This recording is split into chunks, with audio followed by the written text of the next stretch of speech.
It had been a long, miserable winter, and spring had seemed to continue in the same vein. It had probably been one of Melbourne's worst springs or as long as I can remember. It was horrible. We had wind, rain, really cold temperatures.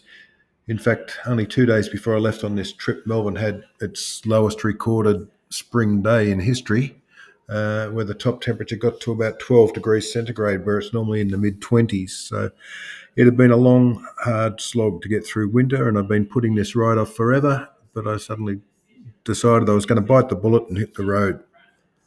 I was going to head from Melbourne clockwise around Port Phillip Bay and get to Sorrento, where I'd get the ferry across to Queenscliffe, and then do the Great Ocean Road all the way to Warrnambool. From there, I was going to head north towards the northern Victoria and the Murray River. From there, I was going to head from Mildura all the way as close to the Murray River as I could, getting onto the actual river tracks where possible. I did find that rather difficult in places because a lot of the river frontage is privately owned property, and even though Google Maps showed that there was tracks accessible there, they certainly weren't, and it wasn't until I got into the state reserves that the tracks opened up and you're able to get in and do some real good river riding.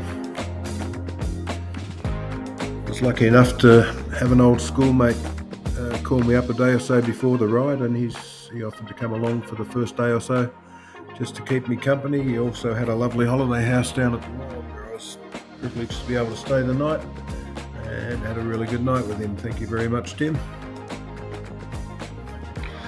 For those that don't know, Tim had aspirations of becoming a Formula One Moto Grand Prix motorbike racer until he found out one of the prerequisitions was that you have to go faster than 75 kilometres an hour, and that sort of shattered his dreams, and he's never been the same man since.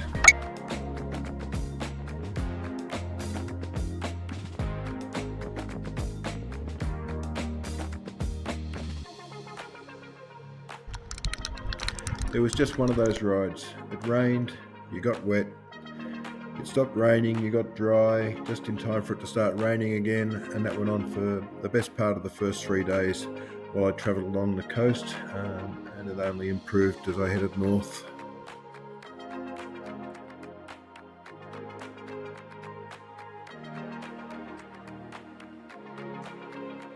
The ferry ride from Sorrento to Queenscliffe is quite a good experience. I think for less than $50, you get your bike and yourself on the ferry for the 45-minute trip across the bay, landing at Queenscliffe, where you can easily access the Great Ocean Road.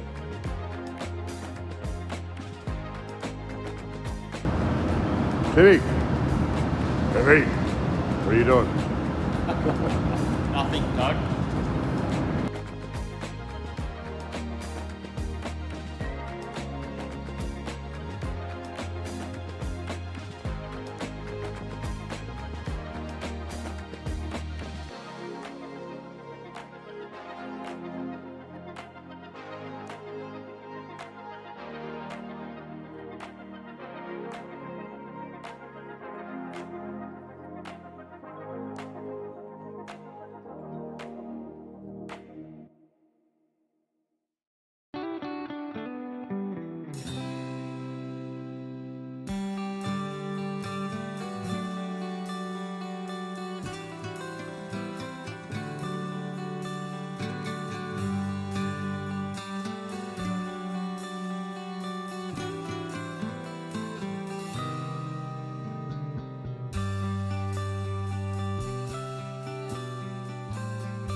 Once you get off the ferry, you go through Ocean Grove and Barwon Heads, and not far from there you come across Bells Beach, which those that are into surfing would know is famous for its waves and is where the Australian leg of the World Surfing Championships normally takes place.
The place you can see up on the right here is called the House on the Pole. It's been there for a long time. It's a local landmark and it's available for rent on Airbnb for about $758 billion a night. So if anyone's interested, jump on Airbnb and grab yourself a deal.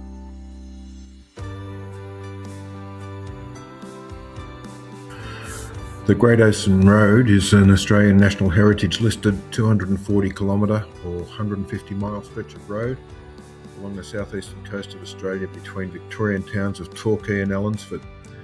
It was built by the returned soldiers from World War I during the period of 1919 to 1932, and it's the world's largest war memorial.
What started off as a single lane dirt track all those years ago has been improved over the years to be a double lane bitumen road. The unfortunate part about it is that it's now restricted to mainly 60 and 80 kilometres an hour, which I guess in hindsight is a great thing for people like me who often get their capabilities and their ambitions mixed up.